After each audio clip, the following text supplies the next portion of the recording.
عليكم البنات، كي دايرين؟ لاباس عليكم؟ نتمنى تكونوا في احسن الاحوال ان شاء الله.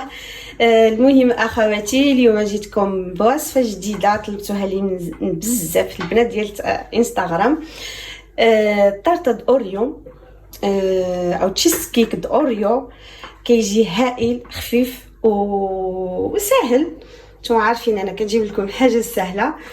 المهم البنات ما غنطولش عليكم، غنمشيو مباشره للمقادير والطريقه. كما كتشوفوا اخواتي، المقادير نتوما زيدوا اللي بغيتو، نقصوا اللي بغيتو.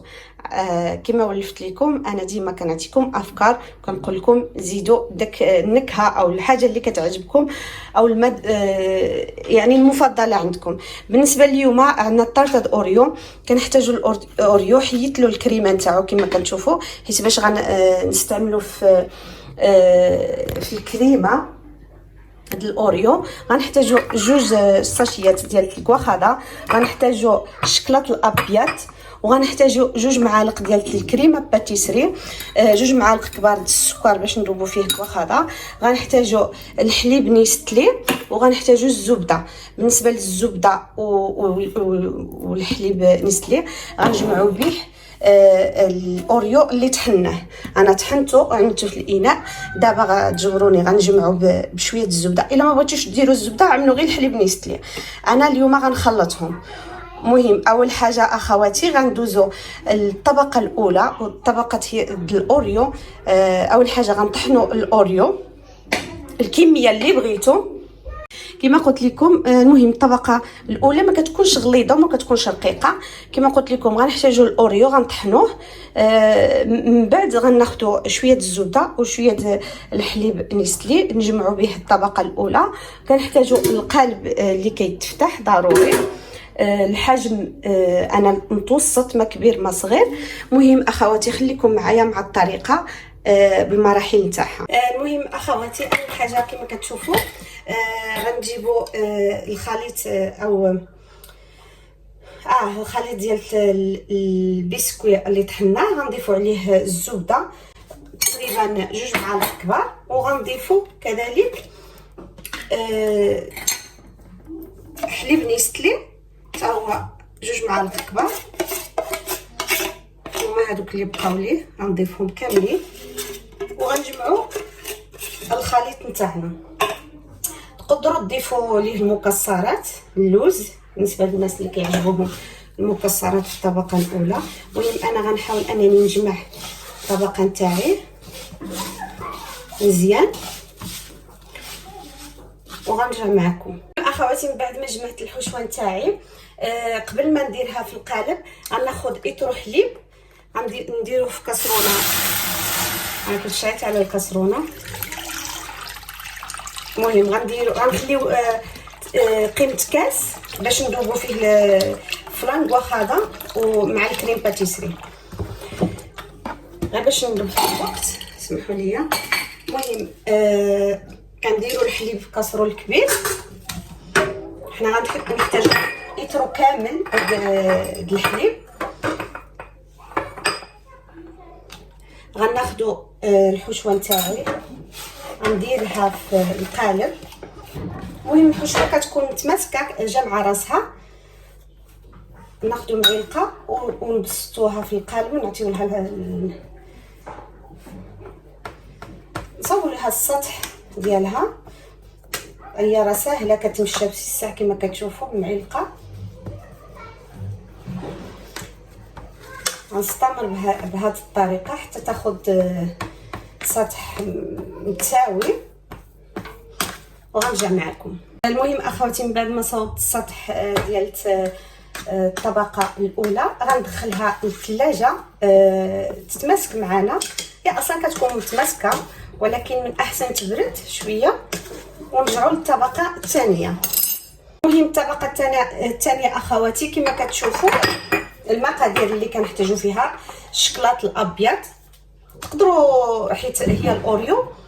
انا كنفات ليا عملت فلان كواخاضه على طريقه تشيز كيك، راه عندي في القناه نتاعي في البدايات فاش فتحت القناه، ولكن عملته بالشكلاط الاسود. والنوتيلا. المهم انا هنايا محيت الطرطه د اوريو، غنستعمل الشكلاط الابيض، غنستعمل 2 ساشيات ديال الكواخادا، المذاق ديال الكيسو، غنحتاج 2 معالق ديال كريم باتيسري، وغنحتاجو الكريمه اللي كتكون في الاوريو في الوسط، كنحيدوها من بسكوي، وكنحتاجو 2 معالق ديال السكر. اول حاجه غناخدو فلان الكواخادا، غنضيفو فوق السكر. بالنسبه للسكر تقدروا تستعملوا على حسب الذوق. بالنسبه لي انا كنقص شويه من الحلاوه، حيت اصلا الشكلاط حلو والكريمه ديال الاوريو حلوه. المهم وغنضيف هاد 2 معالق ديال الكريم باتيسري فوق من الخليط. تقدروا تستغناو ما ديروش، ولكن كيعطي واحد المذاق زوين بزاف لهاد الطرطه ديال الاوريو. المهم غنخلط مزيان العناصر باش السكر يتخلط ليا مع هاد المكونين ديال الفلان كواخادا والكريم باتيسري. عاد غنضيف فوق منه حليب بارد باش يذوب ليا الفلان، وباش ما تكونش عندي ديك باش ما تجمعليش العجينه تذوب، ما تبقاش حبيبات. غنخلط مزيان تيذوبوا كاملين. وفي هذا الاثناء الحليب راه كيغلى، انا خصو حتى يوصل لدرجه تقريبا الغليان باش نضيف له المكونات الاخرى. المهم انا غندوب مزيان هذا الفلان مع الحليب تيذوب، ونحس به ما بقاش فيها الفقاعات، وغنرجع معكم. المهم البنات من بعد ما دابوا ليا العناصر كاملين مع بعضياتهم، غنضيفهم فوق الحليب. الا كيبان لكم الحليب راه عمل الفقاعات، يعني وصل لدرجه الغليان، غنضيف الخليط فوق منه،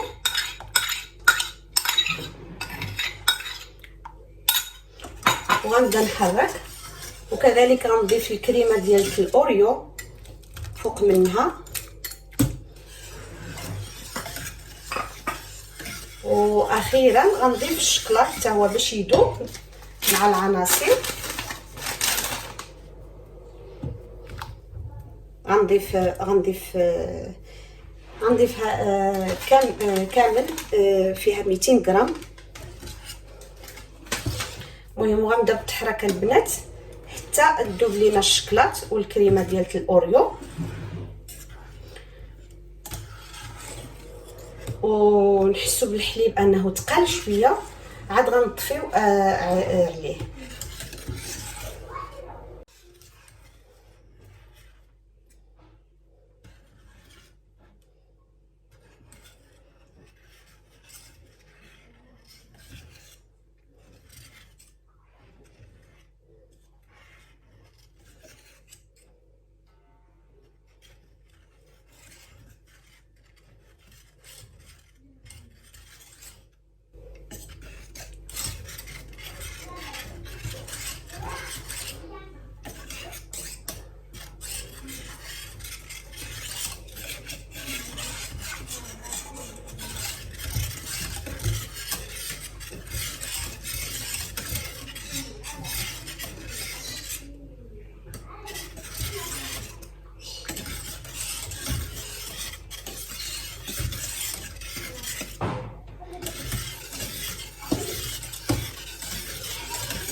المهم البنات من بعد ما الخليط نتاعي حسيت به عقاد او ثقال شويه، كنطفي عليه وكنضيفو على الطبقه الاولى ديال البسكويت.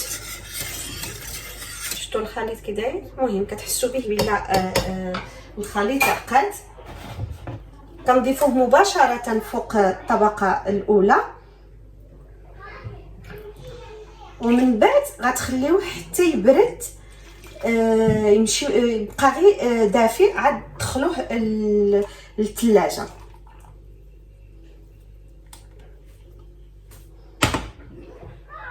المهم البنات هو راه دغيا كيبرد، دغيا كيتماسك.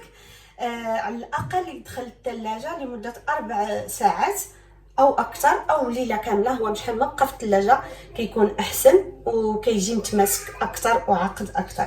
المهم انا غنخليه هنا حتى يبرد وغندخلو للثلاجه، وفاش غنخرجو غنوري لكم كيفاش غنزينو. البنات من بعد ما خرجنا طارطه اوريو من الثلاجه، من بعد ما فاتت 4 السوايع او اكثر او ليله كامله من الاحسن. دابا غنزينوها. المهم انا هنا عندي الاوريو مطحون، عندي واحد 2 ولا 3 ما مطحونينش، وعندي صلصه الكراميل. المهم التزيين كيكون اختياري، نتوما زينوا كما بغيتو، كل واحد وطريقته في التزيين. اول حاجه غنعمل اوريو اللي مطحون كطبقه ثالثه. المهم انا غنوري لكم كيفاش غنزينها. اول حاجه غنحيدها من القالب، شوفي كتجي سهله.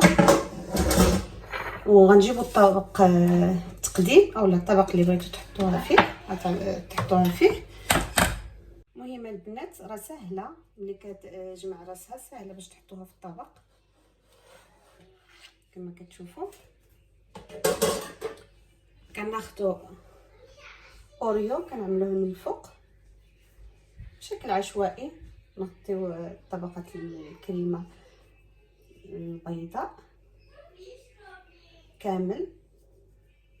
من بعد ما عملنا الطبقه ديال البسكويت المطحون او الاوريو المطحون، غنضيفوا الكراميل اختياري كما قلت لكم، اولا تقدروا ديروا شكلاط. المهم انا هنا كاضافه كنعمل الكراميل بشكل عشوائي، خطوط رفيعه اولا رقيقه كما بغيتو بهذه الطريقه. وكناخذ الاوريو وكنحطو بهذا الشكل في الوسط. المهم اخواتي الطرطه ديال الاوريو وجدات، كنتمنى تنال اعجابكم وتجربوها وتردوا عليا الخبر.